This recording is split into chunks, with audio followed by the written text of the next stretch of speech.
He was saved from Pharaoh's edict to destroy the Hebrew male infants by his mother's cleverness and by the intercession of Pharaoh's daughter. You with me, buddy?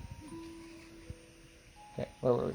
He was raised at court and trained in the wisdom of the Egyptians. He later fled Egypt for the land of Midian in the Sinai wilderness. There he married Zipporah, the daughter of Jethro, or Ruel.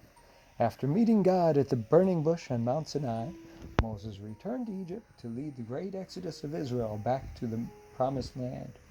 In the wilderness of Sinai, he received the law directly from God and oversaw the building of the tabernacle and the institution of Israel's feasts and offerings. Hey, pay attention. He finally viewed the promised land from Mount Nebo and was buried by God in the land of Moab at age 120. He was a prophet of God and the author of the Pentateuch. He later appeared representing the law at the transfiguration of Christ. You with me? Got it? There's going to be a quiz later. Pay attention, buddy. Okay, it's okay. It's okay. It's okay. Go at your pace here. Where are we? Okay, read that. Exodus 3, Moses and the burning bush.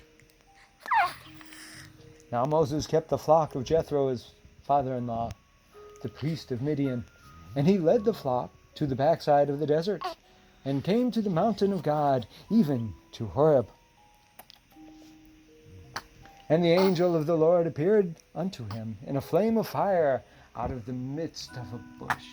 And he looked, and behold, the bush burned with fire, and the bush was not consumed. And Moses said, I will now turn aside and see this great sight, why the bush is not burnt. And when the Lord saw that he turned aside to see, God called unto him out of the midst of the bush and said, Moses, Moses. And he said, Here am I.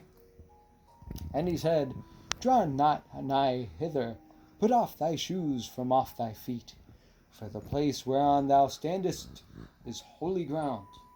Moreover, he said, I am the God of thy father, the God of Abraham, the God of Isaac, and the God of Jacob.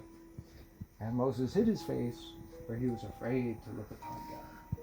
And the Lord said, I have surely seen the affliction of my people which are in Egypt, and have heard their cry by reason of their taskmasters, for I know their sorrows.